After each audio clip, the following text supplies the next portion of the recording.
la croix pour moi. Attaché à la croix pour moi. Il a pris mes péchés, il m'a délivré. Attaché à la croix pour moi. Attaché à la croix pour moi. Attaché à la croix pour moi. Il a pris mes péchés, il m'a délivré. Attaché à la croix pour moi. L'Éternel des armées, le Dieu Tout-Puissant, le Père éternel, le Prince de paix. Toi qui gardes, Père Tout-Puissant, la vie de tous ceux qui sont à ton image, et toi qui, Père Tout-Puissant, les préserves de tout ce qui est négatif pour que l'ennemi ne puisse pas les avoir ni moins les atteindre. Durant, Père Tout-Puissant, toute une semaine, tu étais avec nous. Durant toute la nuit, tu étais avec nous. Et durant tout le mois, tu étais avec nous, Seigneur. Et tu n'as pas permis que l'ennemi puisse avoir de l'autorité, de la domination, Seigneur Jésus, dans notre vie.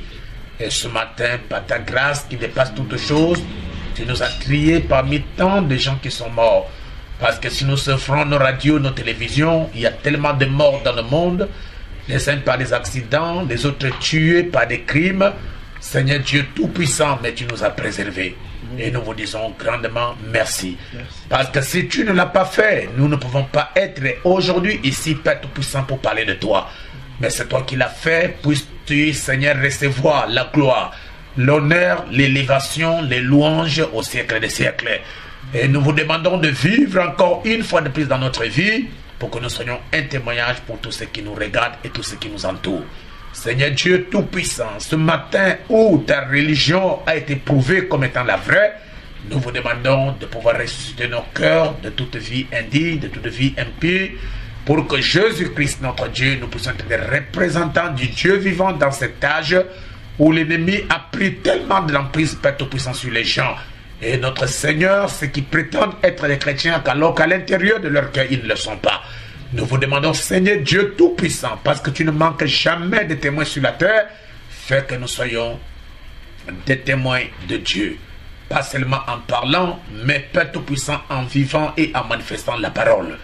Bénis, Seigneur Jésus-Christ, notre Dieu, ce matin, tous tes enfants qui sont connectés dans le monde entier, en train de me suivre en ce moment, je veux que les bénédictions de Dieu puissent être avec eux. Que tu puisses accorder à chacun le désir de son cœur. Par le Saint-Esprit, au nom de Jésus-Christ, nous avons prié. Amen. Amen. Merci beaucoup, que le Seigneur vous bénisse. Nous allons prendre nos Bibles en nous mettant debout, si vous voulez bien.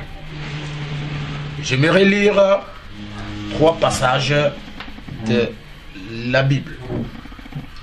Et je commence la lecture de ce matin dans le livre de Deutéronome. Deutéronome, chapitre 29, et j'aimerais lire à partir du verset 29. Amen. Amen. La Bible déclare, Deutéronome chapitre 29, verset 29, il est dit ceci: les choses cachées sont à l'Éternel notre Dieu. Les choses révélées sont à nous et à nos enfants à perpétuité, afin que nous mettions en pratique toutes les paroles de cette loi. Amen. Amen. Et nous prenons deuxièmement dans le livre de Proverbes. Dans le livre de Proverbes, j'aimerais lire le chapitre 25 du livre de Proverbes, et je commencerai la lecture à partir du premier verset. Il est écrit: voici encore des proverbes de Salomon recueillis par les gens d'Ézéchias, roi de Juda. La gloire de Dieu, c'est de cacher les choses. La gloire des rois, c'est de sonder les choses. Les cieux dans leurs hauteurs, la terre dans sa profondeur, et le cœur des rois sont impénétrables. Sont impénétrables. Amen. Amen. Et enfin, je prendrai le livre de Michée. C'est là où j'ai reçu cette inspiration dont je vous apporterai aujourd'hui. Michée, chapitre 5. J'aimerais lire à partir du verset 1er et le verset 2. Il est écrit: et toi, Bethléem, Ephrata, petite entre les milliers de Juda, de toi sortira pour moi celui qui dominera sur Israël et dont l'origine remonte aux temps anciens, au jour de l'éternité. Je reprends encore la lecture pour une bonne compréhension. Et toi, Bethléem Ephrata, petite entre les milliers de Juda, de toi sortira pour moi celui qui dominera sur Israël et dont l'origine remonte aux temps anciens, au jour de l'éternité. Amen. Amen. Bénis ta parole, Père bien-aimé, et donnez-nous la révélation, le contexte de tout ce que nous venons de lire. Puisses-tu nous accorder la grâce de saisir la pensée cachée de l'Éternel, parce que tu as dit la gloire de Dieu, c'est de cacher les choses, et la gloire du roi, c'est de sonder les choses. Et ton prophète Moïse a dit: les choses cachées sont à l'Éternel, notre Dieu, et les choses révélées sont à nous, les prophètes, et à nos enfants, pour l'éternité ou à perpétuité. Alors, Seigneur Dieu Tout-Puissant, accorde-nous la révélation de ces choses cachées, afin que cela puisse modifier notre manière de marcher, notre manière de comprendre, notre manière de croire, notre manière, Seigneur Dieu Tout-Puissant, de nous exprimer. Que ta grâce vienne dans nos cœurs sous forme du Saint-Esprit, avec l'onction éternelle de Dieu vivant, pour nous conduire, Père Tout-Puissant, à la parfaite compréhension de ces choses qui sont cachées, mais qui sont révélées aujourd'hui. Béni sois-tu, notre Père, et reçois toute la gloire, l'honneur et les louanges, parce que tu es le Dieu Tout-Puissant. Au nom de Jésus-Christ, notre grand Rédempteur. Et nous avons prié ainsi avec foi, et que tu bénisses tous ceux qui m'assistent ce matin à l'internet, et si ceux qui m'assistent présentement, Seigneur. Que chacun soit béni et que tu donnes la solution aux problèmes de chacun, Seigneur. Tu peux ouvrir les portes de leur vie et qu'ils voient la gloire de Dieu dans leur vie. Amen. Que cette écriture puisse se vivifier dans leur âme et que chacun soit dans la joie en sortant d'ici, comme les disciples qui étaient sur le chemin d'Emmaüs. Au nom de Jésus-Christ, bénis tous les frères et toutes les sœurs dans le monde entier qui me suivent et qui me soutiennent, Père, par leurs prières. Que ta grâce soit avec eux, dans le tout-puissant nom de Jésus-Christ. J'ai ainsi prié avec foi. Amen. Amen. Merci beaucoup pour vous asseoir. Que le Seigneur, l'Éternel, puisse vous bénir. Amen. Alors, aujourd'hui, nous allons aborder le sujet le plus énigmatique, le plus, n'est-ce pas, mystérieux, ou le sujet où beaucoup de gens sur la terre posent des questions. Et peut-être les uns, jusqu'à présent, n'ont pas encore trouvé la solution. Ce sujet que je vais aborder apporte beaucoup de confusion sur les philosophes, apporte des confusions sur les psychologues, apporte des confusions sur les sociologues, même les astrologues, ils n'arrivent pas, n'est-ce pas, à trouver la solution exactement sur cette question. Et j'aimerais vous dire que c'est une question, ou bien c'est un sujet qui est resté problématique jusqu'à nos jours, énigmatique, où la plupart des gens n'arrivent pas à trouver la solution à ce problème. Même les théologiens qui ont même sondé la Bible, qui ont écrit la Bible, ils n'arrivent même pas à trouver, à comprendre exactement qu'est-ce qui est caché dans ce grand et glorieux mystère. C'est pourquoi, par l'inspiration divine, je vous le dirai, peut-être vous allez me le croire, c'est exactement le Seigneur qui me l'a révélé, qui me l'a inspiré aujourd'hui. Et je pensais vous apporter, peut-être ne pas saisir quelque chose pendant que je parle. Directement pour ceux qui sont connectés, j'aimerais, n'est-ce pas, que vous puissiez prendre la prédication et la lire, ou bien l'écouter, pour que vous puissiez saisir quelques points qui peuvent vous échapper. Mais avant d'arriver à parler, n'est-ce pas, des origines de Dieu, ou bien de qui est Dieu, où est-ce qu'il habite, qui il était, comme c'est une question qui reste problématique, une question qui reste énigmatique, par la grâce de Dieu, nous allons aborder pour faire comprendre aux gens exactement qu'est-ce qui est caché dans ce grand et glorieux mystère que la plupart des gens n'arrivent pas à trouver. Mais avant que nous puissions arriver, la fois passée, nous sommes arrivés sur les conditions sine qua non pour être enlevés. Parce que nous avions parlé déjà de la seconde venue du Seigneur Jésus, et nous avons parlé, n'est-ce pas, du mystère de la Pâque. On a parlé de où passeras-tu ton éternité. On a parlé pas mal de sujets depuis tout ce dernier temps où le monde entier est en confinement à cause de cette pandémie appelée le coronavirus. Nous avions abordé plusieurs sujets pour essayer d'attirer l'attention des gens ou bien amener les gens à comprendre exactement qu'est-ce qu'ils devraient faire ou bien qu'est-ce qui doit arriver. Bien qu'on avait parlé des plaies et de tout ce qui arrive sur la terre selon les prophéties de la Bible. Alors, nous avions abordé le sujet sur l'enlèvement et nous avons vu qu'est-ce que l'enlèvement, comment ce mystère de l'enlèvement se passerait. Et nous sommes arrivés le dimanche passé, pour ceux qui me suivent, nous sommes en train de mettre, Dieu voulant, aujourd'hui deux prédications en ligne pour que vous puissiez suivre ce qui s'est passé le dimanche passé et ce qui s'est passé, ou bien ce qui se passe aujourd'hui. Alors, nous sommes arrivés sur les conditions requises ou les conditions économes, autant pour moi, pour être enlevé. Et nous les avons énumérés. Nous avons dit, pour que quelqu'un soit enlevé, il doit, n'est-ce pas, être ou bien marcher avec Dieu. Et nous sommes allés dans la Bible. On a lu Genèse chapitre 5, que je vais effleurer rapidement pour essayer de donner la pensée. Pour ceux qui n'étaient pas ici ou bien ceux qui ne m'ont pas suivi, nous sommes allés dans Genèse chapitre 5 et on a commencé la lecture à partir du verset, n'est-ce pas, 24. La Bible dit, Enoch marcha avec Dieu, puis il ne fit plus parce que Dieu le prit.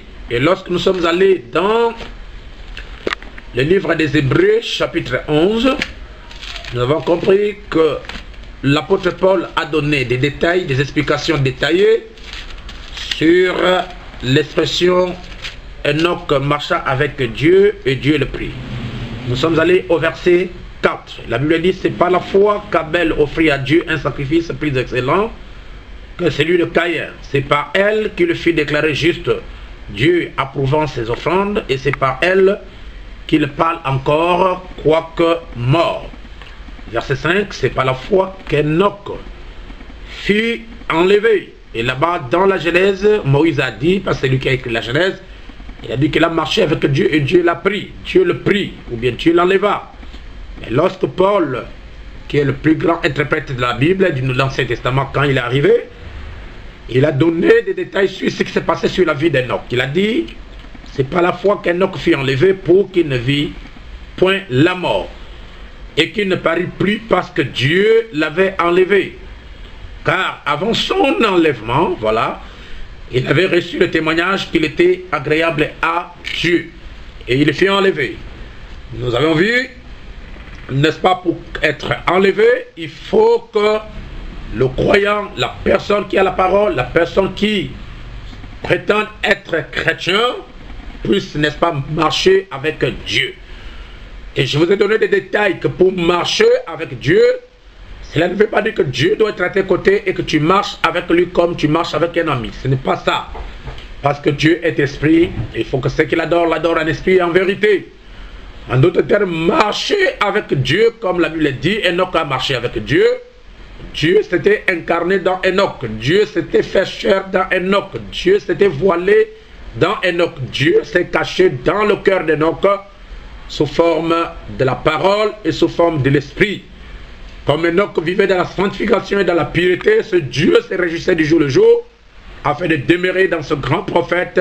Et lorsqu'il est arrivé à la fin de son voyage, il a perdu la force pesanteur et alors il a été attiré par la force linéaire et celui-ci a disparu, il a quitté la terre et on ne le vit plus. Et je vous avais montré qu'Enoch avait une famille, Enoch avait une femme, Enoch avait, n'est-ce pas, des enfants. pour vous montrer que le mystère de l'enlèvement ou bien le départ, l'enlèvement est un problème individuel. Ça n'a rien à voir avec des relations, ça n'a rien à voir avec la personne avec qui vous mangez, vous vivez, vous dormez, ou vous faites quoi que ce soit. C'est un problème individuel. Il faut que chacun de nous prenne cette affaire au sérieux et que cela soit un problème individuel dans la vie de chacun. Donc a marché avec Dieu. Et c'est la première condition pour que vous soyez enlevés. Il faut que vous marchiez avec Dieu. En d'autres termes, Dieu devait se refléter dans votre personne, dans votre intérieur. Au point que ce ne serait plus toi qui vis, mais que ce soit Dieu, la parole, qui vit dans votre intérieur. Amen. Amen. Et nous avons touché le deuxième point, que pour être enlevé, vous devez nécessairement être né de nouveau. Et nous avons lu la Bible dans le livre de Jean, chapitre 3. Jésus-Christ a eu un entretien avec un docteur de la loi. Et celui-ci ne comprenait pas des choses spirituelles, bien qu'il était un docteur de la loi. Et Jésus l'a expliqué exactement qu'est-ce qu'il doit faire pour, n'est-ce pas, voir ou bien comprendre le royaume de Dieu. La Bible dit dans Jean chapitre 3, je me relis à partir du verset 2. La Bible dit ceci, verset 3. Jésus, il y eut un homme d'entre les pharisiens nommé Nicodème, un chef des Juifs qui vint lui auprès de Jésus de nuit et lui dit, Rabbi, nous savons que tu es un docteur venu de Dieu, car personne ne peut faire ces miracles que tu fais si Dieu n'est avec lui. Jésus lui répondit, en vérité, je te l'ai dit, si un homme,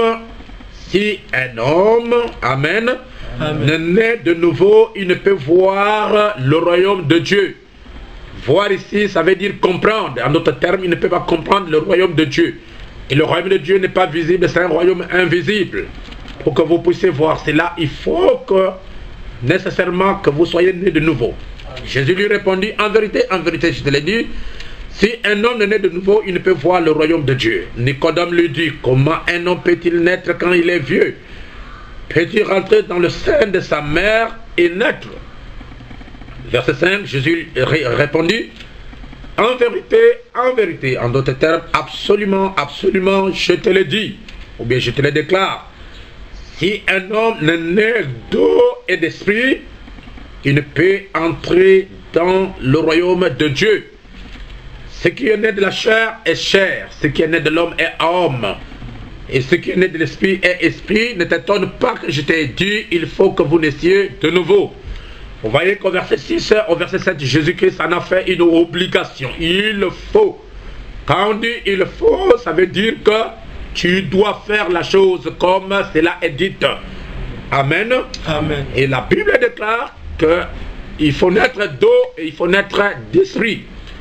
Naître d'eau, ce n'est pas seulement le baptême pour aller se faire baptiser. Naître d'eau, c'est naître de la parole. Il faut naître de la parole et naître de l'esprit. Donc une personne qui est née de la parole et qui est née de l'esprit, cette personne-là a droit à l'enlèvement. Amen. Et nous avons dit, troisièmement, vous devez avoir la vie de Jésus-Christ incarnée en vous. Et la vie de Jésus-Christ, c'est ce que nous appelons le baptême du Saint-Esprit. Lorsque je parle du baptême du Saint-Esprit, ce n'est pas le parler en langue, ce n'est pas la prophétie, ce n'est pas les sensations, ce n'est pas les émotions, ce n'est pas le tremblement de corps ou le tremblotement de corps, non. Lorsque je parle de la vie de Jésus-Christ incarné dans une personne, je fais bel et bien allusion au Saint-Esprit, à la vie littérale de Jésus-Christ dans une personne. Et lorsque la vie littérale de Jésus-Christ vient dans une personne, cette personne aura le caractère de Jésus, aura les habitudes de Jésus, aura, n'est-ce pas, la nature de Jésus-Christ. Amen. Amen. Donc il faut que cette personne soit née de nouveau. La personne doit marcher avec Dieu. Et souvent, lorsque nous parlons de la nouvelle naissance, ce n'est pas une confession, mais il s'agit bel et bien de la mort en soi-même. Il s'agit vraiment de la séparation totale avec le monde, avec l'incrédulité. Il s'agit bel et bien d'un changement dans l'homme intérieur. Et ce changement-là doit commencer à l'intérieur afin d'influencer toutes les habitudes, la nature, le caractère extérieur par la vie de Christ qui est le Saint-Esprit. Amen. Amen. Et nous avons vu aussi que pour être enlevé, nous devons, n'est-ce pas, avoir les 7 vertus. Ces 7 vertus ne sont pas les vertus de l'homme, mais ce sont les vertus de Christ. C'est pourquoi la Bible nous dit, dans Ephésiens chapitre 4, j'aimerais lire le verset 8 pour aller rapidement, il dit ceci, c'est pourquoi il est dit, étant monté en haut, il a mené des captifs et il a fait des dons aux hommes. Or, que signifie, il est monté, sinon qu'il est aussi descendu dans les régions inférieures de la terre. La Bible continue, celui qui est descendu, c'est le même qui est monté au-dessus de tous les cieux afin de remplir toutes choses. Et il a donné les uns comme apôtres, les autres comme prophètes, les autres comme évangélistes, les autres comme pasteurs et docteurs, pour le perfectionnement des saints. En d'autres termes, les 5 ministères que nous allons citer ici, apôtres, docteurs, pasteurs, évangélistes et prophètes, ont pour mission primordiale de perfectionner les saints en vue de l'édification de l'œuvre du corps de Christ. Nous devons perfectionner les saints par l'évangile, nous devons édifier le corps de Christ. Ce n'est pas seulement promettre les voyages, promettre les mariages, promettre les guérisons, promettre, n'est-ce pas, tout ce que nous entendons aujourd'hui avec les prophètes de l'arrière-saison. Non, ce n'est pas ça. Mais il faut perfectionner les croyants, perfectionner les gens qui vous écoutent dans votre église. En d'autres termes, les amener à la statue parfaite du Seigneur Jésus-Christ. La Bible dit ceci, je vais continuer au verset 8. Il est dit ceci, je suis, n'est-ce pas, au verset 12. Pour le perfectionnement des saints en vue de l'œuvre du ministère et de l'édification du corps de Christ. Jusqu'à ce que nous soyons tous parvenus à l'unité de la foi et de la connaissance du Fils de Dieu, suivez bien, à l'état d'homme fait, à la mesure de la statue parfaite de Christ, afin que nous ne soyons plus des enfants flottants et emportés à tout vent de doctrine, par la tromperie des hommes, par les ruses, dans le moyen de séduction. Amen. Amen. Et si nous allons dans 2 Pierre, la Bible nous parle de ces vertus. Donc, nous devons avoir, ou bien nous devons posséder en nous. Dans 2 Pierre, la Bible en parle. Il parle de ces vertus qui sont très importantes. Je crois que nous aurons le temps d'en parler si je ne peux pas les énumérer. Il s'agit bien sûr de la foi, de la vertu ou la puissance. Il s'agit de la connaissance, il s'agit de la tempérance, il s'agit de la patience, il s'agit de la piété, il s'agit de l'amour fraternel et il s'agit de l'amour divin. Il faut que tous ces 8 vertus soient dans l'homme. Et lorsque l'homme a toutes ces vertus en lui, la Bible dit il ne sera pas oisif, c'est-à-dire il ne sera pas sans travail. Il aura une responsabilité de la part de Dieu. Et cette personne devient un monument, il devient, n'est-ce pas, un lieu d'habitation de l'Éternel ou un tabernacle ou un temple du Dieu vivant. Et lorsque Dieu va habiter en lui, alors le Seigneur va le préparer, n'est-ce pas, à l'enlèvement. Est-ce que vous me suivez? Amen. Et je dis, il faut que cette personne-là, qui veut aller dans l'enlèvement, doit devenir une partie du corps de Christ. Pas seulement avoir des dons, ou avoir des visions, ou bien avoir, n'est-ce pas, la capacité de prêcher, ou avoir la capacité de prophétiser, ou de parler en langue, ou avoir, n'est-ce pas, la capacité de discerner, ou soit de faire des miracles. Mais cette personne doit devenir un avec Dieu. Et Dieu, par le Saint-Esprit, doit agir dans cette personne, pour l'amener à ce qu'il soit exactement comme Dieu. En d'autres termes, qu'il devienne l'image du Dieu vivant. Amen. Amen. Alors, pour ne pas traîner et ne pas perdre trop de temps, j'aimerais que nous puissions aborder aujourd'hui les origines de Dieu. Écriture que nous avons lu dans Michée, chapitre 5. J'aimerais revenir là-dessus juste quelques petites minutes afin que nous puissions, n'est-ce pas, démarrer. Et vous constatez qu'aujourd'hui, je ne tourne pas sur beaucoup de choses à la fois, mais j'aimerais aller trop loin et vite pour que vous puissiez saisir exactement. La Bible dit dans le livre des Michée, pour ceux qui me suivent et qui n'ont pas de Bible, qui n'ont pas, n'est-ce pas, de téléphone biblique, si vous voulez bien, les téléphones qui sont devenus des Bibles. J'aimerais lire dans Michée chapitre 5. Et j'aimerais attirer votre attention pour saisir exactement la pensée ou la profondeur de l'intelligence divine cachée dans les Écritures. La Bible dit: et toi, Bethléem, Ephrata. Et vous savez que Bethléem, c'est une des villes d'Israël. Et Dieu m'a fait la grâce d'y arriver là-bas. Il disait Ephrata, c'est-à-dire, c'est l'une des villes de Jérusalem, d'Israël, autant pour moi. La Bible dit petite entre les milliers de Juda. Donc, c'était l'une des villes de la tribu de Juda. Et la Bible dit: de toi, Bethléem, qui est l'une des villes de Juda, sortira pour moi, en d'autres termes, naîtra celui qui dominera sur Israël. Donc, dans cette petite ville de Jérusalem, d'Ephrate, de la tribu de Juda, sortira pour Dieu, pour l'Éternel, celui qui dominera sur Israël, et dont l'origine, amen, remonte aux temps anciens, c'est-à-dire les origines de celui qui naîtra à Bethléem de Juda, d'Ephrate, celui qui dominera sur Israël. L'origine de cette personne remonte aux temps anciens, c'est-à-dire dans l'Ancien Testament. Amen. Et la Bible dit: au jour de l'éternité. Ces origines ne sont pas dans le temps. Ces origines n'ont pas pour début le temps. Mais les origines de cette personne qui naîtrait à Bethléem, d'Ephrate, de Juda, ces origines remontent aux temps anciens. J'ai parlé, n'est-ce pas, de l'Ancien Testament.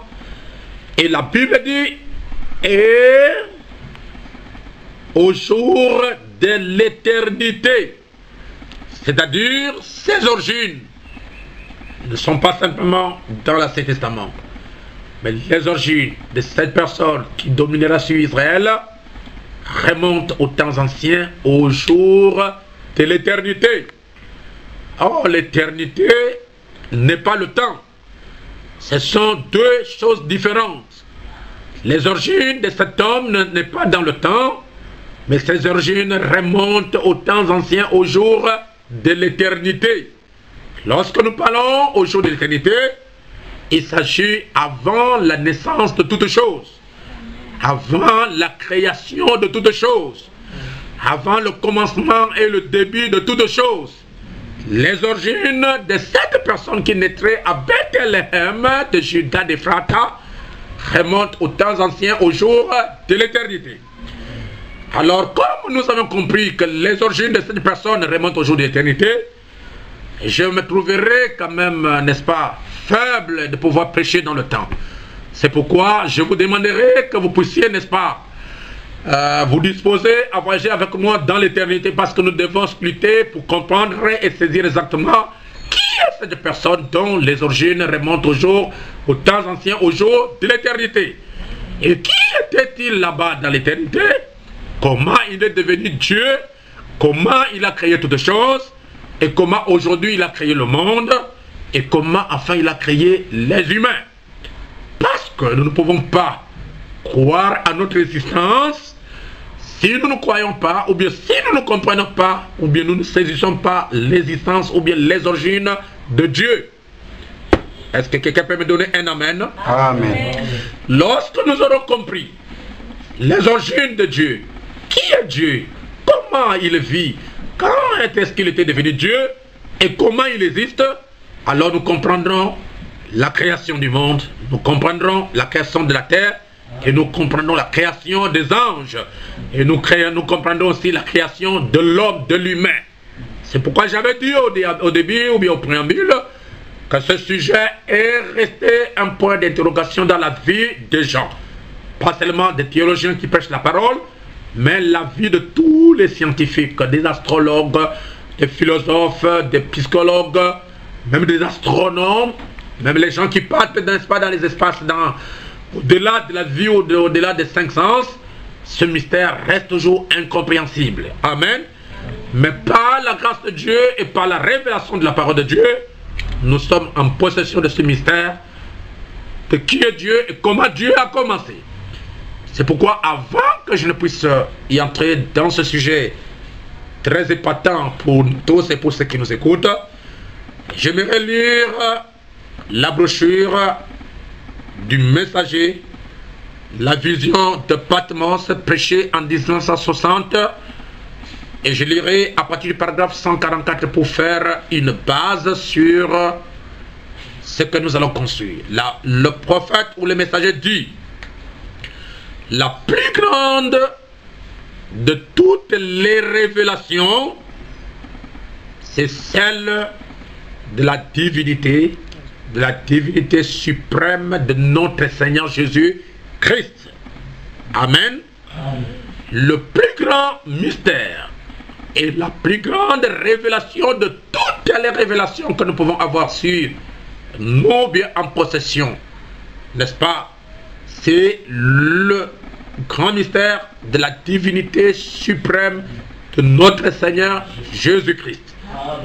Je crois qu'en lisant même cette brochure, cette destination, cela exclut, n'est-ce pas, les frères qui ne comprennent pas et qui ne veulent pas comprendre, n'est-ce pas, l'adoration même des prophètes, l'adoration même des rois, l'adoration même des anges, l'adoration des prédicateurs, l'adoration, n'est-ce pas, des leaders religieux, hein, n'est-ce pas, ça écarte exactement, complètement autant pour moi, cette adoration.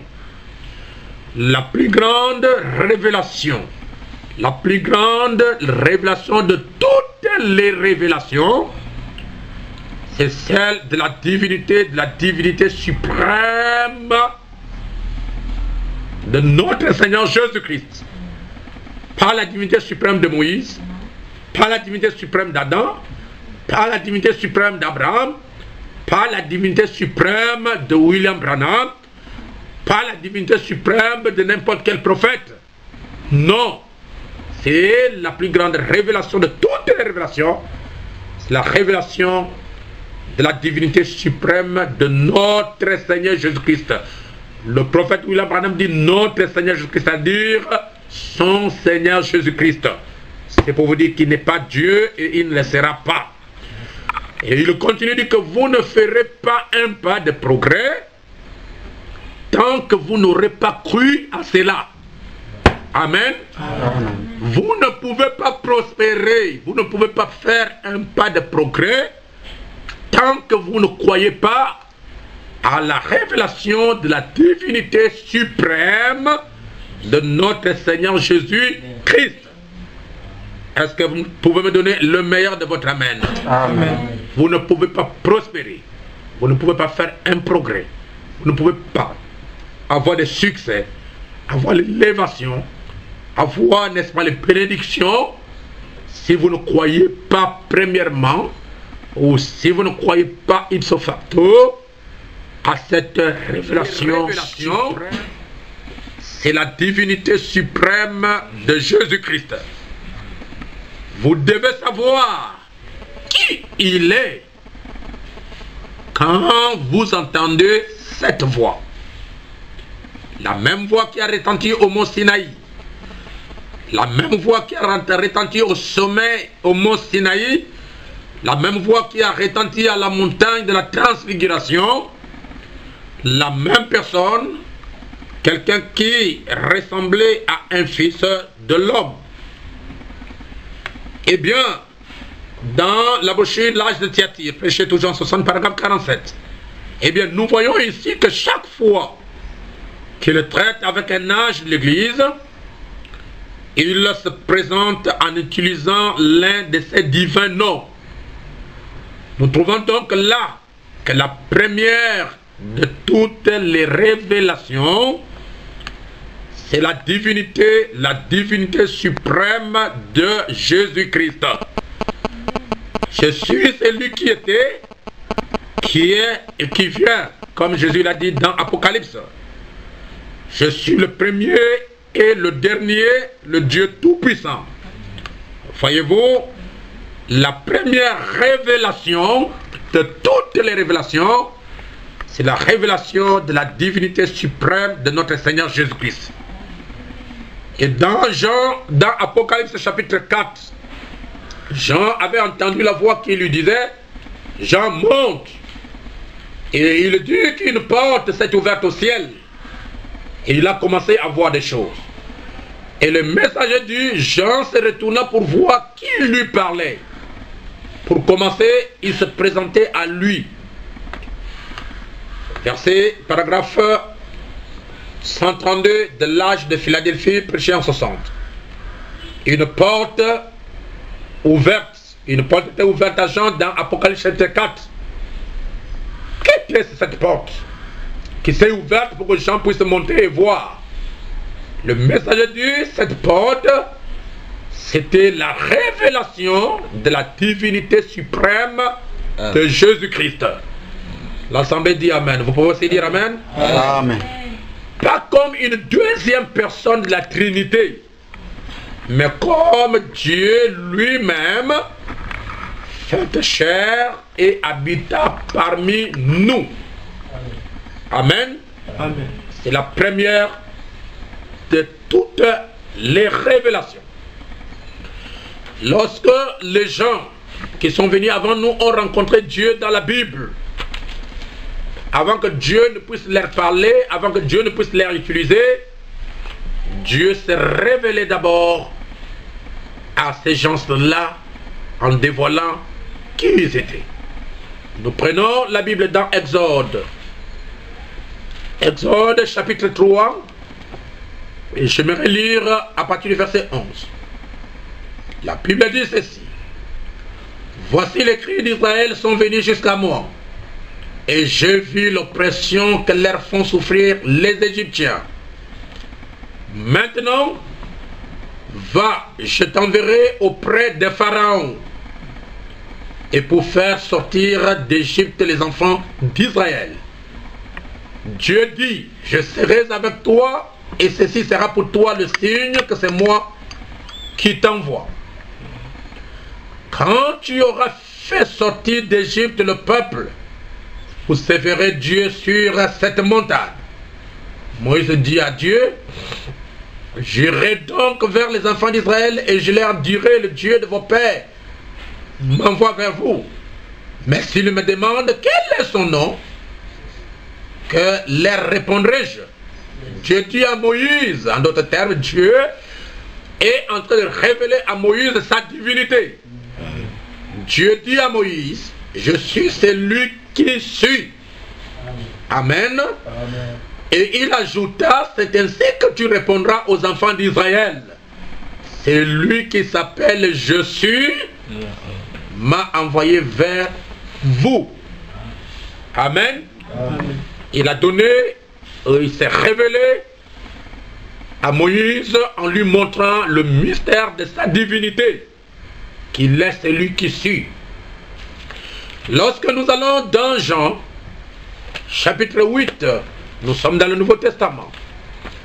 Jean, chapitre 8. Nous commencerons notre lecture à partir du verset 58. La parole dit, Jean, chapitre 8, et nous lirons à partir du verset 58. La Bible dit ceci. Jésus leur dit, en vérité, je vous le dis, avant qu'Abraham fît, je suis. Amen. Amen. le Dieu d'Israël, le Dieu d'Abraham s'est révélé à Moïse et il a dit à Moïse que je suis celui qui suis. Est-ce que vous pouvez me donner un amen? Amen. Et nous voyons lorsque Jésus-Christ est arrivé, il a parlé aux pharisiens et aux sadducéens qui étaient incrédules à sa personne. Les Juifs lui disent, tu n'as pas encore 50 ans et tu as vu Abraham? Jésus leur dit, en vérité, je vous le dis, avant qu'Abraham fît, je suis. Amen. Amen. Jésus dut exister avant Abraham. Il a existé avant Abraham. Mais lorsque nous regardons l'ordre des choses, Jésus-Christ est né après Abraham. Mais lorsque nous écoutons et saisissons les pensées profondes de Jésus-Christ, il confirme avoir existé avant Abraham. En d'autres termes, il a des origines aux temps anciens. Qui peut dire Amen? Amen. Et nous allons voir que ces origines remontent au jour de l'éternité. Là-dessus, les pharisiens, ils prirent des pierres pour le jeter contre lui. Mais Jésus se cacha et il sortit du temple. Amen. Amen. La même chose s'est passée dans la Bible. Et Dieu ne peut pas mentir. Amen. Il a dit ceci. Jésus-Christ les a scandalisés. Nous sommes dans Jean chapitre 10. Et nous lirons à partir, n'est-ce pas, du verset 29. Je vais vite. Mon Père qui me les a donnés est plus grand que tous. Et personne ne peut le ravir de la main de mon Père. Moi et le Père, nous sommes un. Alors les Juifs prirent de nouveau des pierres pour le lapider. Jésus leur dit, je vous ai fait voir plusieurs bonnes œuvres venant de mon Père, pour laquelle me lapidez-vous? Jésus lui répondit, ce n'est point pour une bonne œuvre que nous te lapidons, mais pour un blasphème. Et parce que toi qui es un homme, tu te fais Dieu. Amen. Amen. Jésus leur répondit, n'est-il pas écrit dans votre loi? J'ai dit, vous êtes des dieux. Alléluia. Amen. Toutes ces choses, tous ces détails-là, nous allons les étudier. Vous êtes des dieux de Dieu. Nous te lapidons non pour une bonne œuvre, mais nous te lapidons parce que toi qui es un homme, tu te fais Dieu. Il a dit qu'il est, je suis celui qui suis. Donc, Jésus-Christ s'est représenté aux apôtres, il s'est présenté aux pharisiens. En d'autres termes, il a révélé d'abord sa divinité avant de pouvoir les prêcher. Amen. Comme il a fait avec Moïse, il l'a fait avec les pharisiens. Je vais prendre les actes du Saint-Esprit pour ne pas dire les actes des apôtres. C'est le Saint-Esprit dans les apôtres qui a accompli les actes. Amen. La Bible dit dans le livre des actes, chapitre 9, et je lirai à partir du verset 5, il s'agit de Paul qui croise Dieu, qui croise la colonne de feu. La Bible dit ceci. Bon, je vais aller vite, rapidement. Et la Bible dit ceci, et il tomba par terre, verset 4, et il entendit une voix qui lui disait, Saul, Saul, pourquoi me persécutes-tu? Il a répondu, qui es-tu, Seigneur? La question de Pierre, de Paul, a véritablement sa place. Il faut connaître exactement qui est la personne qui lui parlait dans une lumière. Parce que si vous allez au verset premier, il se présentait à Paul comme étant une lumière. La Bible dit, cependant Saul, respirant encore la menace et les maîtres contre les disciples du Seigneur, se rendit chez le souverain sacrificateur et lui demanda des lettres pour les synagogues de Damas, afin que s'il trouvait des partisans de la nouvelle doctrine, hommes ou femmes, il les amena liés à Jérusalem. Comme il était en chemin et qu'il s'approchait de Damas, tout à coup une lumière venant du ciel répandit autour de lui. Il tomba par terre et il entendit une voix qui lui disait, Saul, Saul, pourquoi me persécutes-tu? Il a répondu, qui es-tu, Seigneur? Et le Seigneur dit, je suis Jésus que tu persécutes. Amen. Amen. Il est en train de se révéler à Paul comme étant la divinité. Est-ce que vous me suivez? Comme étant Dieu habitant dans la lumière. Et c'est la même lumière que Moïse a rencontrée dans Exode chapitre 3. C'est la même lumière que Paul a rencontrée dans Actes chapitre 9. Là-bas avec Paul, avec Moïse, il a dit, je suis celui qui suis. Mais avec Paul, il a donné des détails. Il a dit que je suis Jésus que tu persécutes. Là, il était dans la lumière. Est-ce que vous me comprenez bien? Amen. Donc, vous ne pouvez pas, ou bien nous ne pouvons pas, aller plus loin dans la compréhension de la parole. Aller plus loin dans la compréhension des Écritures. Même à comprendre exactement la Bible, si nous ne savons pas d'abord qui est celui que nous adorons, qui est cette personne que nous croyons, et qui est cette personne dont la Bible parle. Amen. Amen. Le messager dit dans la brochure La loi ou la grâce, prêché en 54, je lirai le paragraphe 56. Il dit ceci: mais lorsque vous voyez réellement ce que Jésus était, oh là là, comme j'aimerais prêcher la divinité suprême de Jésus-Christ. Si donc vous pouviez donc réaliser qui il était et ce qu'il a fait pour vous, hommes et femmes, vos cœurs se déchireraient au-dedans de vous et vous seriez disposés à vous débarrasser des ordures du monde. Et quelle personne il était. Si vous vous rendez compte de la condescendance de Dieu lui-même, se dévoilant lui-même descendant jusqu'à ce qu'il puisse entrer dans votre cœur. Lorsque Dieu le Père, sous la forme d'une grande nuée, se tenait au-dessus des enfants d'Israël, lorsqu'il posa sur la montagne, il se posa sur la montagne ce matin-là pour écrire la loi, et bien même un animal qui touchait la montagne devrait être transpercé avec une flèche. C'est uniquement à travers la sanctification qu'il amena Moïse là-haut. Il a placé Aaron là, au pied de la colline, pour surveiller et monter la garde. Afin que rien, et lorsque cette colonne de feu s'est posée sur cette montagne, les éclairs jaillissaient, le tonnerre grondait et l'obscurité s'est établie.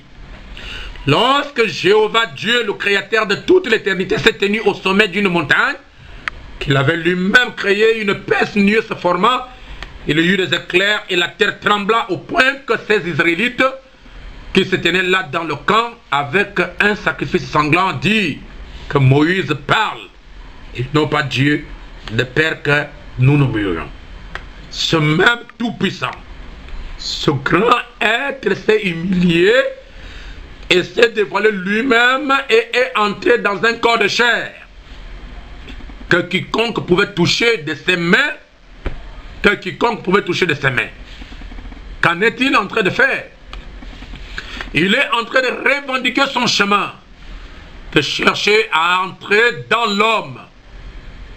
Peu après cela, il est allé offrir son propre sang, ce qu'aucun autre sang ne pouvait faire. Pas étonnant qu'il ait été le prix inestimable du ciel. Pas étonnant qu'il ait été descendu et s'est remis entre les mains d'hommes pécheurs pour être battu. On lui a craché dessus, il a été brisé, pendu à une croix et est mort. Lorsqu'il était là, quelqu'un a dit, quand il a dit, je peux appeler mon Père et il m'enverrait 10 légions d'anges. Mais mon royaume n'est pas de ce monde. Amen. Amen. Donc, cette personne dont nous sommes en train d'étudier, en train d'évoluer avec notre voyage dans l'éternité, vous allez comprendre exactement qui est cette personne de Dieu que nous adorons, ses origines et qui il est. Il est qui? Comment il a existé? Comment il a commencé? Alors, je vais attirer votre attention que la Bible dit qu'au commencement, Dieu créa les cieux et la terre. Amen. Amen. Mais avant le commencement, il existe aussi un autre moment dont nous avons lu dans Michée. La Bible dit que cet homme qui naîtrait à Jérusalem, à Bethléem, les origines remontent au jour de l'éternité. Donc si nous voulons comprendre d'abord qui est Dieu aujourd'hui dans le temps, nous devons d'abord monter dans l'éternité pour connaître d'abord qui était-il. Est-ce que vous me donnez un amen? Amen. Alors nous allons commencer notre sujet avant le commencement, c'est-à-dire dans l'éternité. Je ne sais pas si vous me prêtez votre attention. Et je ferai quelques déclarations peut-être qui vont choquer certaines personnes. Dieu, dans l'éternité, ou avant le commencement, il n'était pas Dieu. Ça vous va? Amen. Avant le commencement ou dans l'éternité, Dieu n'était pas Dieu. Pourquoi il n'était pas Dieu? Parce que le terme Dieu veut dire objet d'adoration ou sujet d'adoration. Or, dans l'éternité, avant que Dieu n'ait créé des anges, Dieu n'ait créé quoi que ce soit, on ne l'adorait pas. Amen. Il existait par lui-même, mais on ne l'adorait pas. Dieu a commencé à recevoir l'adoration, c'est lorsque Dieu a créé des anges. Amen.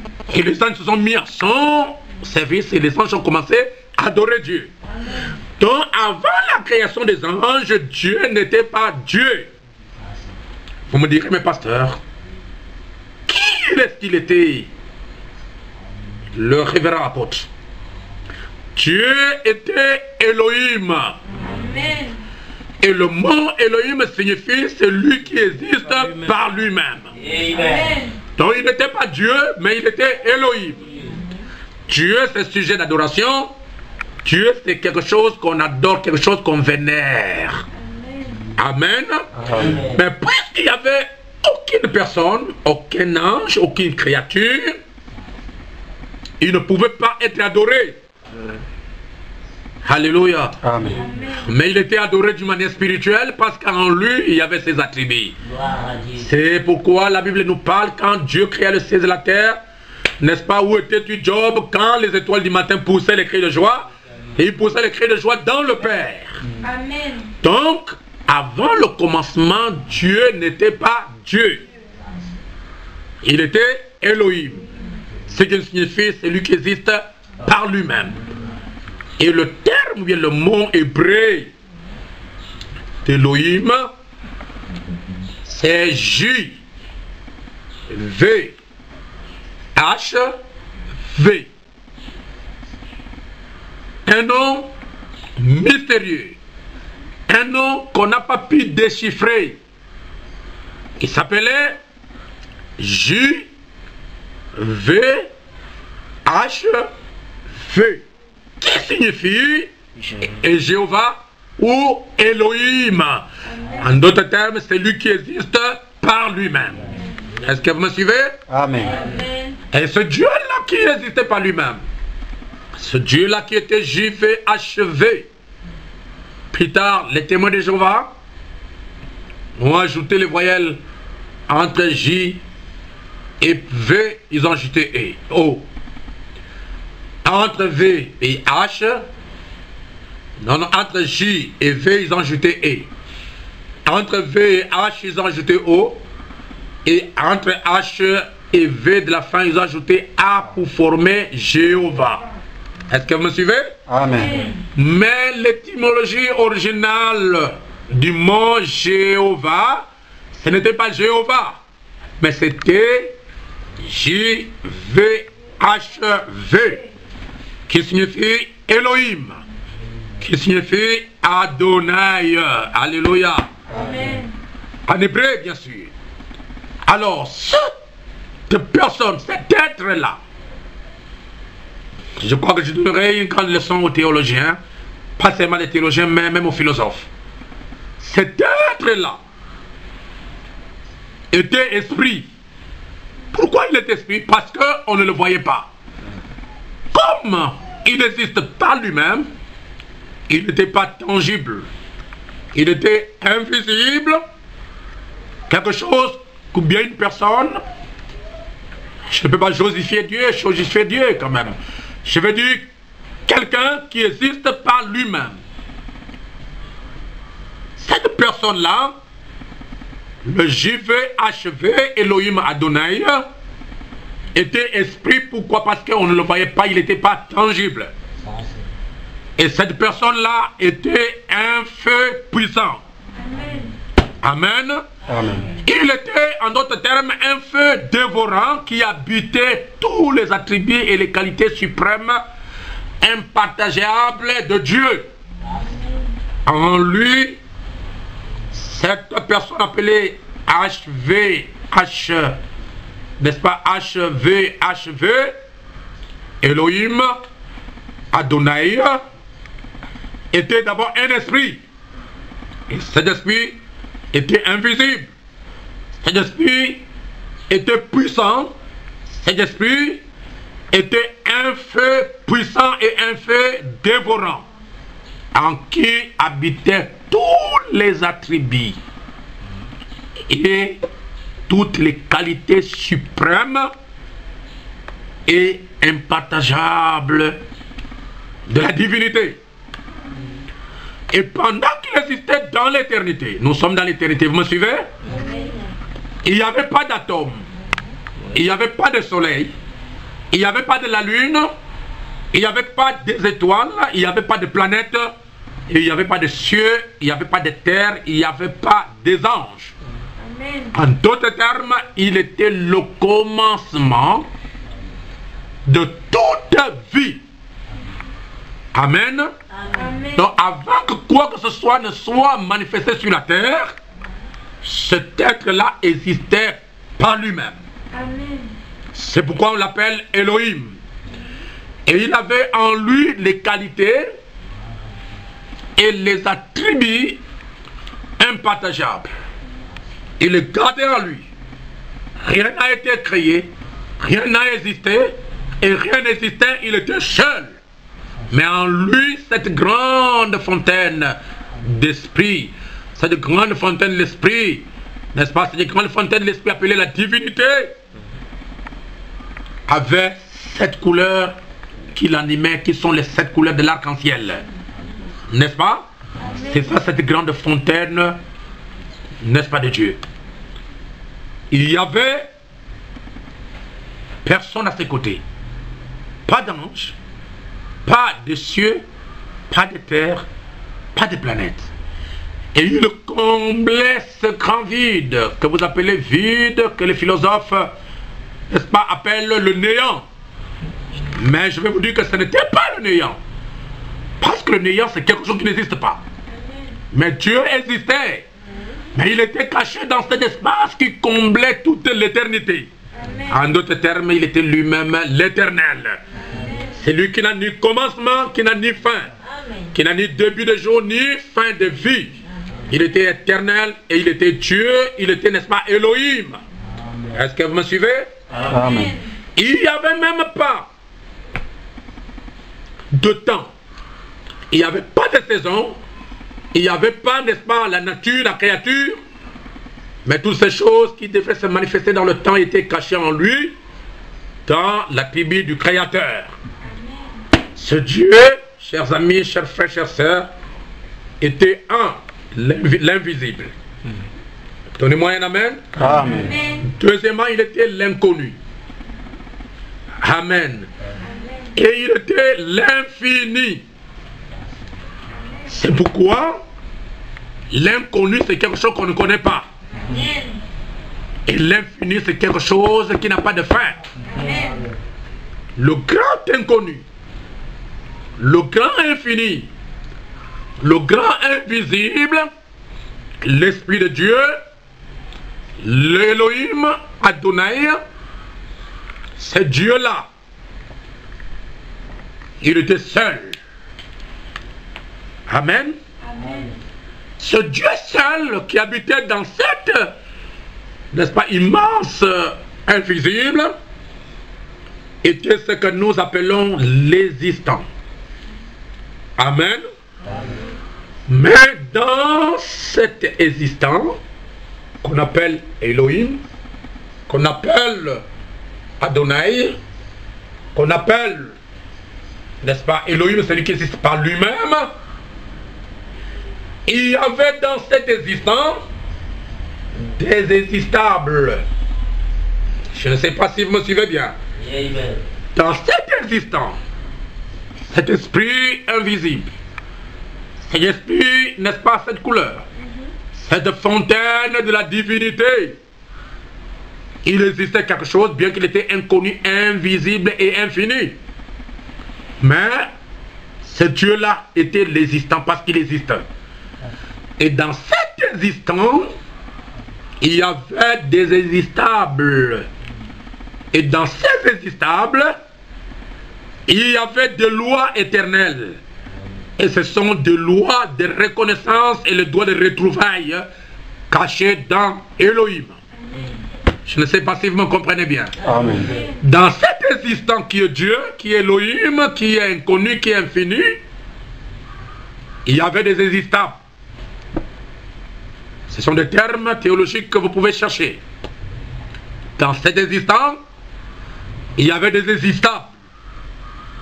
Et dans ces existables, il y avait des lois éternelles.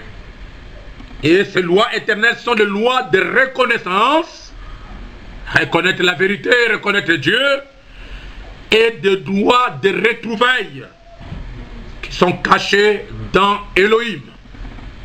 Pourquoi? Parce que Dieu savait, bien Elohim savait qu'un jour, il va se faire connaître à ses enfants. Dieu savait qu'un jour, ses enfants vont se retrouver ensemble pour l'adorer. Ce sont ces lois de la reconnaissance, de la divinité, peu importe combien cela semble être mystérieux, mais dans chaque existable de Dieu, ou bien dans chaque fils de Dieu caché en Dieu, parce qu'ici, l'existence Elohim et les existables, ce sont ses enfants. Pouvez-vous donner un amen? Amen. Dans ces enfants, il y avait des lois de reconnaissance et les lois de retrouvailles. Mais tous étaient cachés en Dieu, dans cette personne, dans cet être invisible, infini et inconnu. Amen. Amen. Et Elohim, qui est l'éternel, ou bien l'éternité cachée dans l'éternel, ne voulait pas enfin être seul. En d'autres termes, cette condition de singularité ne lui plaisait pas. Dieu ne voulait pas demeurer ainsi. Alors, qu'est-ce qu'il a fait? Dans cette dimension éternelle, il ne voulait pas rester seul. Parce que dans ses entrailles éternelles, il y avait des fils. Et ces fils étaient des fils lumière, que nous appelons des théophanies. Alléluia. Amen. Théophanie, ça veut dire, c'est un mot qui est subdivisé en deux. Théos, qui veut dire Dieu, et phanero, qui veut dire image ou forme. C'est-à-dire qu'en cette Elohim, fontaine divine, il y avait des petits dieux, où il y avait des formes divines. En d'autres termes, des petits corps cachés à l'intérieur de ce grand corps. Amen. Qui avait la forme de Dieu. Et Dieu avait fait un programme pour répartir la venue de cette théophanie, la venue de ces êtres-là dans le temps. Et Dieu les a répartis en cette période que nous appelons les 7 âges de l'Église. Est-ce que vous me suivez? Amen. Dieu savait que pendant cette période qu'il a réparti, ces sujets existables deviendraient chers et habiteraient sur la terre. Amen. Amen. Mais dans ce Dieu existant, il y avait la loi du rachat. Il y avait aussi la loi, n'est-ce pas, du salut. Il y avait la loi de la guérison. Il y avait la loi du pardon. Il y avait la loi de l'amour. Amen. Amen. Parce que Dieu ne peut pas chercher à ce que nous devenions ce que lui-même n'était pas. Comme il veut que nous puissions avoir de l'amour, lui-même il est amour. Il est le commencement de toutes choses. Est-ce que vous me suivez bien? Amen. Alors j'aimerais vous dire ceci. Dieu savait qu'à un certain moment, à une certaine période, les existables seront manifestés dans le temps. Et c'est à partir de ces gens que Dieu serait adoré. C'est à partir d'eux que Dieu sera glorifié. C'est à partir d'eux que Dieu sera exalté. C'est à partir d'eux que Dieu sera manifesté. Amen. Amen. Alors Dieu avait 3 ordres de création. Le premier ordre de création, c'est l'ordre des fils. Le deuxième ordre de création, c'est l'ordre des serviteurs. Le troisième ordre de création, c'est l'ordre du cosmos ou bien l'ordre du monde. J'aimerais dire que premièrement, Dieu n'a pas créé d'abord les cieux et la terre. Je ne sais pas si vous pouvez dire amen à cela. Amen. Lorsque Moïse dit dans Genèse chapitre 1er, au commencement Dieu créa les cieux et la terre, cela ne veut pas dire qu'au commencement c'est le ciel et la terre qui fut créé. Pourquoi? Parce que la terre, les cieux et la terre ne peuvent pas être créés s'il n'y a pas quelqu'un qui les a créés. Je ne sais pas si vous me suivez. Amen. Alors nous allons trouver une autre loi, qui est la loi du commencement, que nous pouvons approuver par la révélation de la parole de Dieu. C'est celle qui est écrite dans Jean, chapitre 1er. La parole dit, est-ce que vous me suivez? Au commencement était la parole. Et la parole était avec Dieu. Et la parole était Dieu. Amen. Amen. Elle était au commencement avec Dieu. Toutes choses ont été faites par elle. Et rien de ce qui a été fait n'a été fait sans elle. Donc lorsque nous prenons la révélation de Moïse dans Genèse chapitre 1er, et nous prenons la révélation de Jean dans Jean chapitre 1er, nous allons comprendre que Moïse a parlé le gros plan de la création. Mais Jean a donné le détail de la création. Moïse a dit au commencement Dieu créa les cieux et la terre. Mais lorsque Jean est venu, il n'a pas dit au commencement Dieu créa les cieux et la terre. Jean a dit au commencement était la parole. Elle était au commencement avec Dieu. Toutes choses ont été créées, toutes choses ont été faites par elle, et rien de ce qui a été fait n'a été fait sans elle. En d'autres termes, le ciel et la terre a été créés par la parole. Amen. Amen. C'est ce ordre-là que nous allons parler aujourd'hui, de la divinité. Alors, qu'est-ce qui s'est passé exactement là-bas dans l'éternité? Le Dieu Elohim. Elohim, Adonai, l'existant, l'infini, l'inconnu, ne voulait pas rester ou habiter seul. Il voulait quelque chose de tangible. C'est pourquoi il a créé le premier ordre qui est l'ordre des fils. Je veux que vous puissiez me comprendre très bien.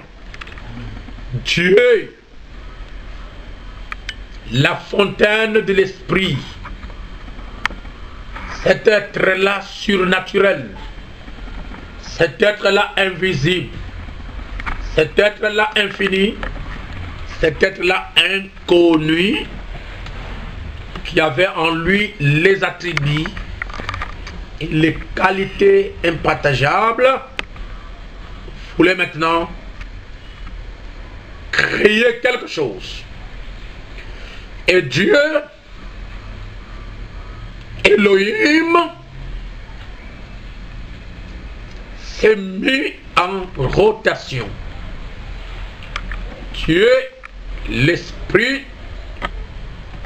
a commencé à se tournoyer comme une turbine. Je crois que c'est comme ça en mécanique. Dieu, divinité, l'être suprême, a commencé à faire un mouvement, à tournoyer. Cette rotation à grande vitesse a engendré l'expression de son attribut du Créateur. Et quelque chose s'est détaché de cette divinité, s'est détaché de cet être surnaturel invisible, en sautant de lui pendant qu'il était en mouvement. Et lorsque cette chose est sortie de lui, Dieu pouvait arrêter cette chose. Cette chose qui est sortie de Dieu invisible, c'est ce que la Bible appelle dans les termes théologiques la parole, ou soit le logos, ou soit une autre partie de Dieu. le logos, la parole, ou le verbe, comme Jean, chapitre 1er, nous le montre. Pouvez-vous me donner un amen? Amen. Et lorsque Dieu l'arrêta, c'était quelque chose de semblable à Dieu, parce que ce logos était aussi esprit comme Dieu est esprit. Et vous allez remarquer, nous avons le Père éternel. Et nous avons le logos. C'est le logos qui est le Fils venant du Père. Je ne sais pas si vous me suivez. Ce logos qui est sorti du Père, qui est sorti d'Élohim, qui est sorti, n'est-ce pas, d'Adonai, c'est ce logos, cette parole, cette lumière qui devient le Fils. Et ce Fils, cette lumière, ce logos, cette parole, ce verbe, c'est ce que la Bible ou bien Paul a eu connaissance dans le livre de Colossiens, chapitre 1er, à partir du verset 15. Est-ce que vous êtes avec moi? Amen. Colossiens chapitre 1er, verset 15. La Bible dit: nous sommes en train de disséquer cette personne qui vient de sortir d'Adonai, d'Élohim, par une rotation. Cette personne qui sort de lui, qu'on appelle Logos, la parole, ou soit le Fils. La Bible dit dans Colossiens chapitre 1er, verset 15. Il dit: il est l'image du Dieu invisible. Parfait. Amen. Amen. Le premier-né de toute la création. Est-ce que vous me suivez? Amen. Il est l'image du Dieu invisible. Le Dieu invisible, Adonai Elohim, vient d'avoir quelque chose qui a son image. Cette chose, c'est le Logos. C'est la parole. N'est-ce pas? Cette chose, c'est Dieu. La Bible dit dans Colossiens chapitre 1er verset 15, il est l'image du Dieu invisible, le premier-né de toute la création. Car en lui ont été créées toutes les choses qui sont dans les cieux et sur la terre, les visibles et les invisibles, trône, dignité, domination, autorité. Tout a été créé par lui et pour lui. Verset 17. Il est avant toute chose. Et toute chose subsiste en lui. Alléluia. Amen. Il est la tête du corps de l'Église. Amen. Il est le commencement, le premier-né d'entre les morts. Amen. Afin d'être en tout le premier. Car Dieu a voulu que toute plénitude habita en lui.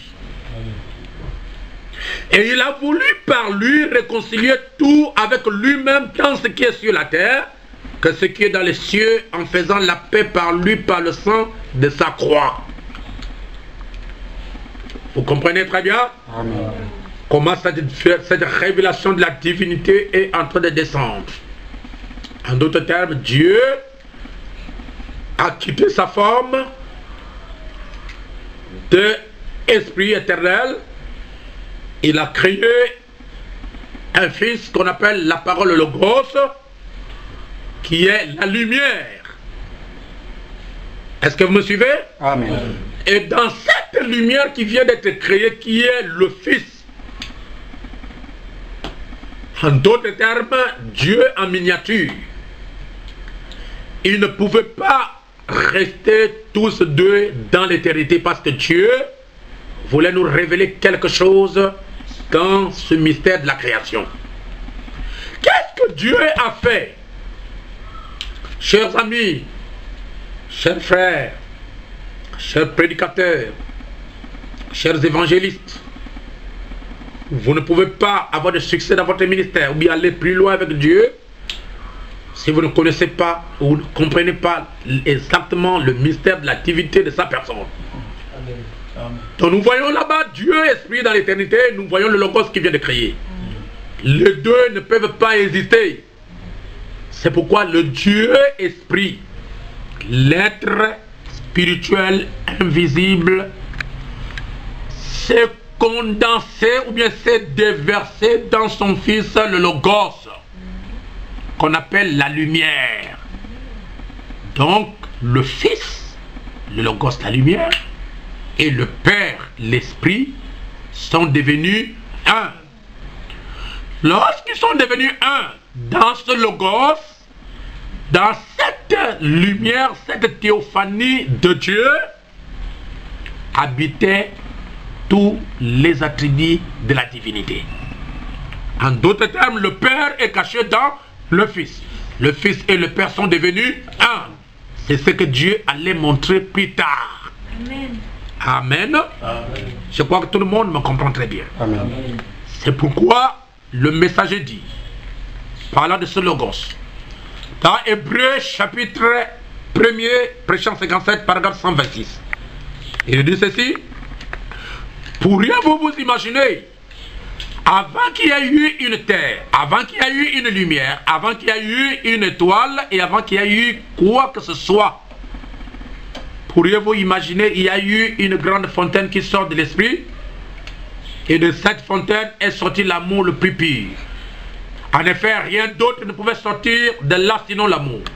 Maintenant, ce que nous appelons l'amour aujourd'hui, c'est un amour perverti. Mais juste comme nous obtenons un extrait ou un petit peu de cet amour en nous, cela change toute notre façon de voir.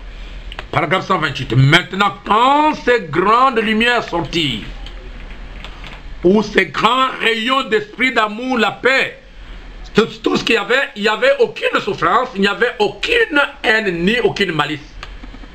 Cela ne pouvait pas sortir de cette fontaine. C'était Jéhovah Dieu. Et maintenant, comme les théologiens l'appellent, de cela sortit une théophanie qui était appelée dans les Écritures le Logos. Le Logos qui est sorti de Dieu. C'est difficile à expliquer, mais c'est une partie de Dieu. Maintenant, voici ce qui arriva. Oh, excusez-moi, je suis arrivé juste...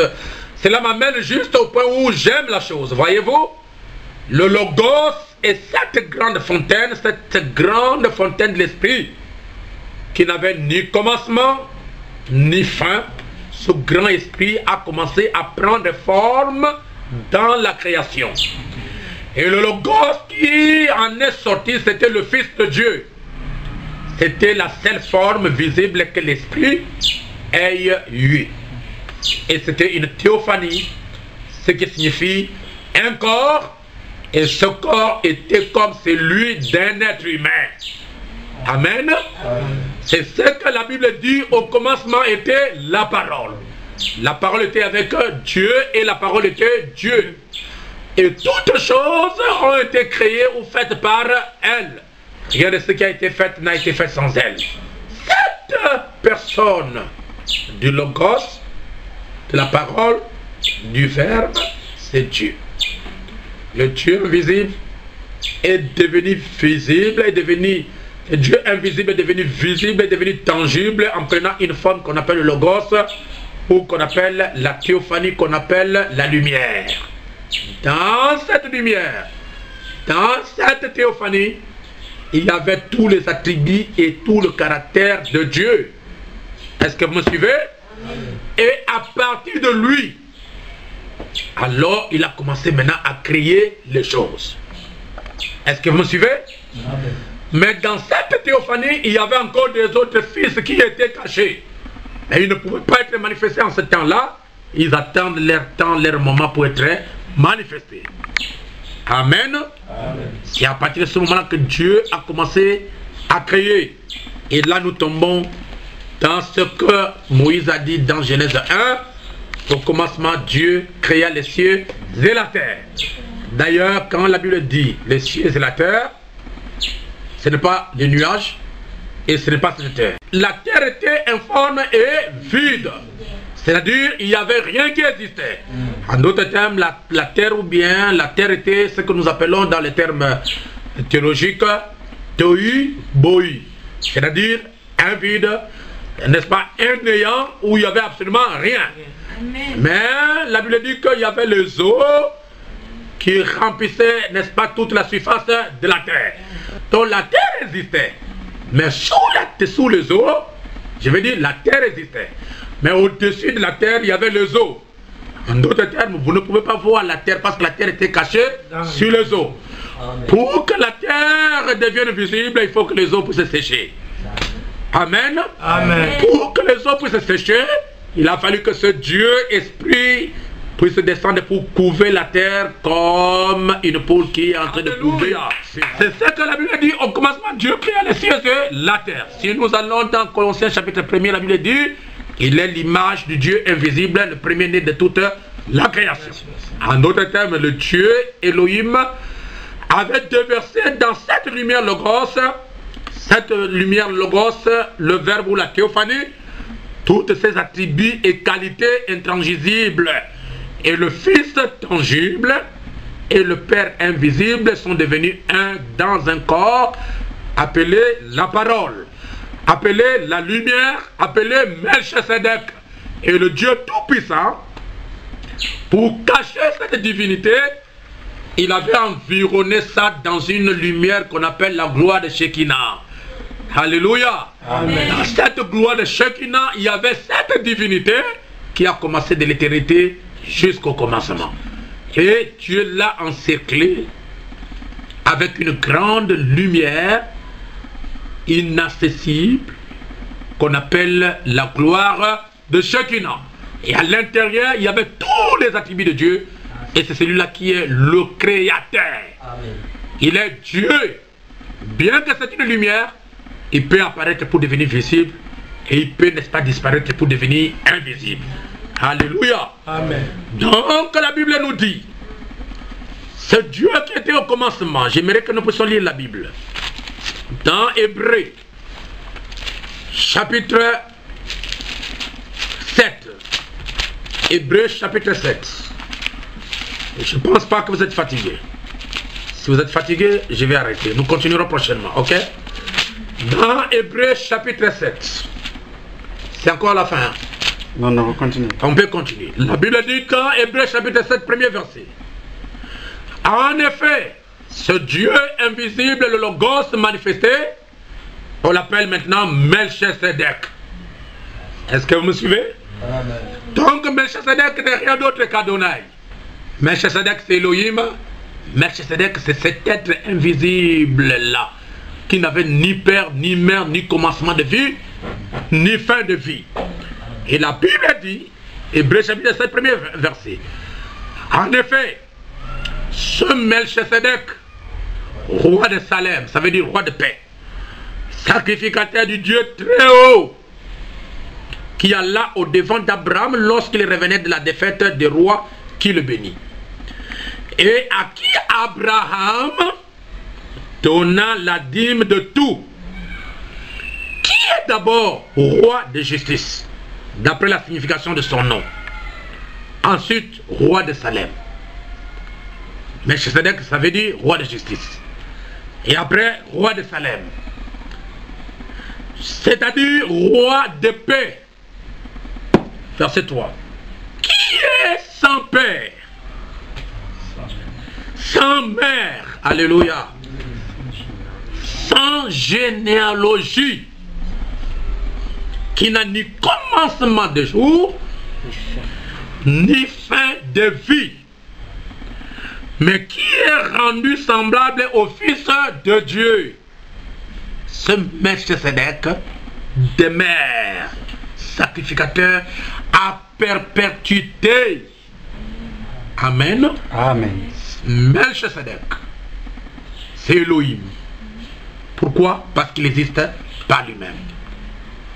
Il n'a ni père, il n'a ni mère, il n'a ni commencement de vie ni fin de vie, il n'a pas de généalogie. Dites un amen à cela. Amen. Qui est ce Melchisedec? C'est Dieu qui s'est voilé. Dieu incarné dans un corps spirituel invisible et parfois visible, et c'est ça le début de la Genèse invisible. Amen. Amen. Ou de la Genèse 0. Vous dites, mais papa, monsieur l'apôtre, Genèse 0, Genèse invisible, ça existe. Parce que dans le comptage des nombres entiers, on ne commence pas par 1. Donnez-moi un amen. Amen. On commence par 0. Donc 0, c'est l'éternité. C'est pourquoi vous voyez, 0 n'a pas, n'est-ce pas, de circuit. 0, c'est quelque chose qui tourne, qui tourne, qui tourne, qui tourne, qui n'a ni commencement ni fin. C'est ça Dieu. Amen. Mais le chiffre 1 a un commencement et le chiffre 1 a une fin. Amen. Là, c'est la Genèse visible. C'est là où Moïse a vu. Pouvez-vous me donner un amen? Amen. Mais la Genèse 0, c'est là où Dieu lui-même existait. Avant la création, le commencement de toutes choses. Donc maintenant, par la grâce de Dieu, nous voulons sortir de la Genèse 0 pour parler maintenant de la Genèse 1. Je me redis dans les termes simplifiés. Nous sortons de la Genèse invisible pour entrer dans la Genèse visible. Donc en bref, Dieu était en train de faire un voyage de l'éternité au temps pour accomplir ce triple dessein. Premièrement, Dieu voulait se révéler. Il faut que Dieu fasse un voyage de l'éternité jusqu'au temps. Amen. Amen. Et lorsque la Bible dit qu'au commencement Dieu créa le ciel et la terre, c'est à partir de ce moment-là que ce Logos qui a voilé l'esprit infini, qui a voilé l'esprit, n'est-ce pas, invisible, qui a voilé l'esprit éternel, a commencé à prononcer la parole et que les choses ont commencé à venir dans l'existence. C'est pourquoi, chers frères et chères sœurs, depuis le temps, depuis le commencement de toutes choses, depuis la Genèse visible, Dieu s'est toujours voilé dans une grande lumière qu'on appelle le Logos ou la colonne de feu. N'est-ce pas? Amen. Donc Dieu, pour se déplacer, Dieu pour se révéler à l'homme, Dieu pour se révéler au prophète, Dieu pour se révéler au sacrificateur, Dieu pour se révéler aux grands hommes de l'Ancien Testament, il n'était pas, n'est-ce pas, venu comme vous et moi. Mais ce Logos, qui a une tête, qui a des bras, qui a des pieds, qui parle, s'est voilé, s'est caché dans cette lumière qu'on appelle la gloire de Shekinah. Et à partir de cette gloire de Shekinah, alors Dieu s'exprimait. Amen. Donnez-moi un amen. Amen. Amen. Et ce même Dieu peut aussi sortir de cette gloire de Shekinah et devenir visible. Je vous donne deux écritures et nous nous limitons là aujourd'hui. Genèse chapitre 18. Je lirai à partir du premier les chaînes de Mamré, comme il était assis à l'entrée de sa tente pendant la chaleur du jour. Il leva les yeux et regarda, et voici 3 hommes étaient debout près de lui.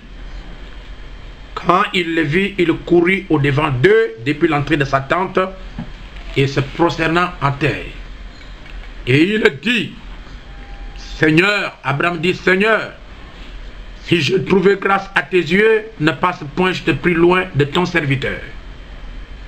Permettez qu'on apporte un peu d'eau pour laver les pieds et reposez-vous sous cette table.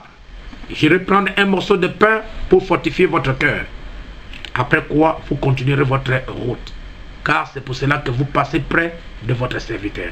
Il répondit, fais comme tu l'as dit. Dieu a pris une forme visible. D'accord? Et il est venu parler, n'est-ce pas, à Abraham. Je pense que vous pouvez me donner un amen si vous croyez à cela. Amen. Et quand nous allons dans Genèse chapitre 14, nous lirons à partir du verset 17. La Bible dit, après qu'Abraham fit revenir vainqueur de Kedorlaomer et du roi qui était avec lui, le roi de Sodome sortit à sa rencontre dans la vallée de Javé, qui est la vallée du roi. Melchisedec, roi de Salem, maître du ciel et de la terre. Béni soit le Dieu très haut qui a livré tes ennemis entre tes mains. Et Abraham lui donna la dîme de tout. Amen. Amen. C'est un homme, si vous lisez là-bas, Abraham lui a donné, n'est-ce pas, la dîme de tout. Et il a donné à Abraham la communion, le pain et le vin. Abraham a pris, mais lui-même n'a pas pris. Pourquoi? Parce que c'est la personne qui habitait dans cette lumière, mais qui est sortie de la lumière, mais qui a pris une forme visible ou tangible. À ce moment-là, il est la théophanie, et la théophanie ne mange pas. Mais dans Genèse chapitre 18, nous voyons qu'il est venu voir Abraham pour la seconde fois. Là, si vous suivez bien, il a mangé et il a bu. Pourquoi il a mangé et il a bu? C'est parce que cette théophanie, ce logos, a été revêtu de ces éléments de la terre. C'est-à-dire Dieu invisible était caché dans un corps, dans une motte de terre, formé de ces éléments comme Abraham. C'est pourquoi cette personne-là a mangé. Donc le même qui est apparu à Moïse, à Abraham, dans Genèse 14, 17, c'est la même personne qui est apparue à Abraham dans Genèse 18. Mais là-bas, de l'autre côté, il était dans la forme théophanique. C'est pourquoi il ne pouvait pas manger. Et ici, il est dans la forme de chair. C'est pourquoi il a mangé. Est-ce que vous pouvez me donner Amen? Amen. Et lorsqu'il a terminé cette visitation, ce Dieu-là est rentré de nouveau, ou bien il est redevenu encore la lumière. C'est pourquoi dans Exode, chapitre 3, la Bible dit, Moïse faisait paître le troupeau de Jéthro, son beau-père, sacrificateur de Madian. Et il mena le troupeau derrière le désert et vint à la montagne de Dieu, à Horeb. L'ange de l'Éternel lui apparut dans une flamme de feu au milieu d'un buisson. Moïse regarda et voici le buisson était tout en feu et le buisson ne se consumait point. Moïse dit, je vais me détourner pour voir quelle est cette grande vision et pourquoi le buisson ne se consume point. L'Éternel, Amen, Amen. vu qu'il se détournait pour voir, et Dieu l'appela du milieu du buisson et dit, Moïse, Moïse, et il répondit, me voici. Dieu dit, n'approche pas d'ici, ôte tes souliers de tes pieds, car le lieu sur lequel tu te tiens est une terre sainte. Et il ajouta, je suis le Dieu de ton père, Amram, le Dieu d'Abraham, le Dieu d'Isaac et le Dieu de Jacob. Moïse se cacha le visage car il craignait de regarder Dieu. Dieu était caché dans une lumière. Et dans cette lumière, il y avait un être humain. Dans cette lumière, il y avait un personnage. Dans cette lumière, il y avait un être qui avait les pieds, les bras, le corps. Et son corps est un corps parole. C'est pourquoi nous l'appelons le Logos. Et cette personne-là pouvait s'exprimer. En d'autres termes, il avait une voix. Pouvez-vous dire Amen? Amen. C'est le même Dieu que Moïse a vu. C'est le même Dieu qu'Abraham a vu. Il est le Dieu d'Amram, le Dieu d'Abraham, le Dieu d'Isaac, le Dieu de Jacob. Donc, en bref, le Dieu d'Abraham, le Dieu de Jacob, le Dieu d'Isaac habite une lumière inaccessible. Est-ce que je me fais comprendre? Amen. Dans cette lumière-là, il y avait tous les attributs. C'est pourquoi, à partir de lui, toute chose a commencé à être créée. Je crois que chacun de vous a saisi exactement la pensée de la première partie sur la déité ou bien sur les origines de Dieu. Que le Seigneur Jésus-Christ, le Dieu Tout-Puissant, puisse vous bénir. Amen. Est-ce qu'on peut acclamer un peu le Seigneur? Nous allons prier.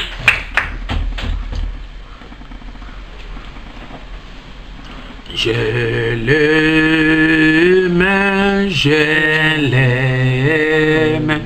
parce qu'il m'aime le premier, et a qui mon salut sur le bois du calvaire. Oh, je l'aime, je l'aime, je l'aime.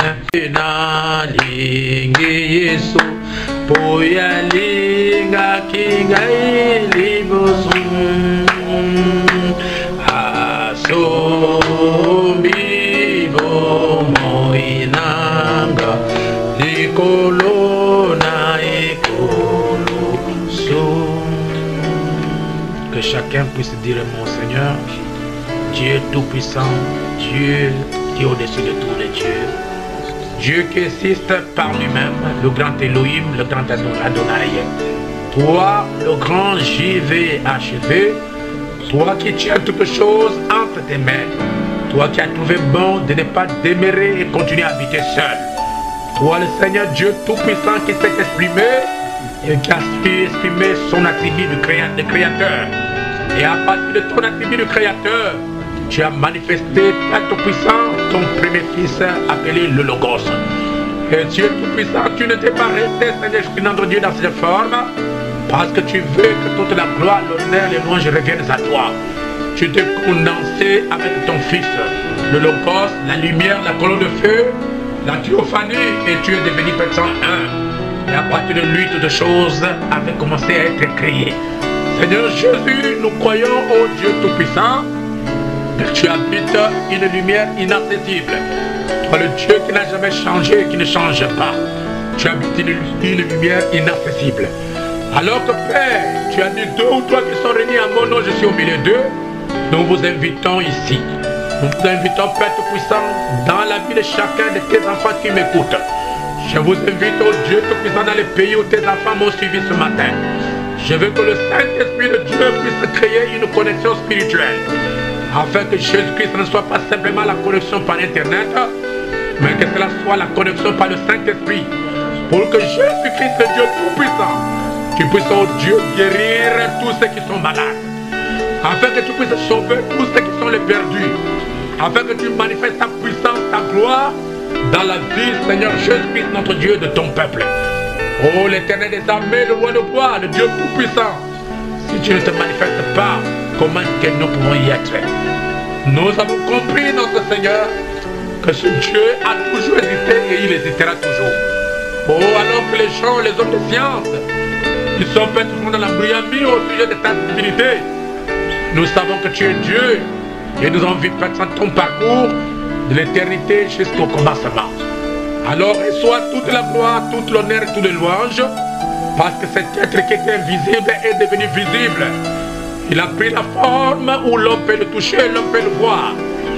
Merci Jésus-Christ notre Père pour ta divinité qui s'est condensée dans ce corps afin que ce corps puisse, Père Tout-Puissant, devenir le Rédempteur. Je vous dirai grand merci. Oh Dieu Tout-Puissant, parce que tu es celui à qui habite et résiste et réside toute la puissance. Répands ta grâce, ta puissance sur tes enfants. Manifeste ta gloire, manifeste ta puissance de guérison, ta puissance du salut. Et rentre, Seigneur Dieu, dans les maisons de chacun de tes enfants qui suivraient cette prédication. Et demeure dans leur cœur, toi, la divinité, pour changer et pour transformer. Seigneur Jésus-Christ, c'est Dieu Tout-Puissant. Tes enfants dans cette vie, dans ce pays, dans ce monde, qui ne t'ont pas encore connu, Seigneur. Les autres sont attaqués par le coronavirus et les autres sont victimes, Seigneur Dieu, de la mort sans te connaître. Mais Seigneur, tu as besoin d'un ange intercesseur. C'est pourquoi je me tiens aujourd'hui, Seigneur Dieu Tout-Puissant, entre ton peuple et cette maladie, et je réclame le sang de Jésus-Christ sur chacun de tes enfants au travers du monde. Tous ceux qui croient à ce que je prêchais et qui ont saisi la vision de ce que j'ai apporté, je veux que ta grâce réponde sur eux. Seigneur Jésus-Christ, le Dieu Tout-Puissant, guéris ceux qui sont malades. Protégez ceux qui sont Père Tout-Puissant, notre Seigneur Dieu, dans le danger. Seigneur, exerce et manifeste ta gloire dans la vie de tous tes enfants. Merci Jésus-Christ pour toutes choses. Tu nous as enseigné le mystère des origines. Seigneur, nous croyons et nous comprenons avoir maintenant d'abord l'origine de Dieu et nous verrons notre origine et l'origine de ce monde que nous habitons. Seigneur, ce n'est que toi le Dieu Tout-Puissant qui peut nous accorder la révélation de ces choses. Comme tu as dit, les choses cachées appartiennent à Dieu et les choses révélées appartiennent à nous et à nos enfants. Et je crois que le Dieu éternel nous révèle ces choses afin que, Père, les esprits charnels ne puissent pas le comprendre. Nous avons sondé, Père Tout-Puissant, les choses cachées. Laisse que ces choses deviennent une révélation dans la vie de chacun. Parce que tu as dit que la foi vient de ce qu'on entend et ce qu'on entend vient de la parole de Dieu. Que cette parole, Seigneur, qui nous ont entendu, oh Dieu Tout-Puissant, puisse devenir les étincelles de la colonne de feu dans la vie de chacun. Entre dans leur cœur pour être le baptême du Saint-Esprit, afin que chacun marche avec toi jusqu'à ce que nous quitterons la terre. Seigneur, merci pour le nom de Jésus-Christ. Je ramène tout ce peuple entre tes mains. Je le regroupe dans le nom de Jésus-Christ et je le remets à toi, Dieu Tout-Puissant. Bénis l'épouse de Jésus-Christ dans le monde entier. Bénis Israël. Et de tout le peuple du plein évangile répandu dans le monde entier. Ceux qui sont en connexion, que ta grâce se répande sur eux. Que ton Saint-Nom, Jésus-Christ, soit béni à jamais. Toi l'existant et nous sommes les existables. Et nous vous disons merci Jésus-Christ, Dieu Tout-Puissant, pour ce grand plan de la rédemption. À toi la gloire, à toi l'honneur. À toi les louanges, à toi l'élévation, à toi les acclamations. À toi les bénédictions, à toi Père Tout-Puissant, l'élévation au siècle des siècles. Sois béni à jamais, toi le Dieu Tout-Puissant, au nom de Jésus-Christ. Et bénis Israël, bénis tout ton peuple Père, qui partira prier pour moi, que ta grâce soit avec eux. Au nom de Jésus-Christ, nous avons prié. Amen. Amen. Et Amen.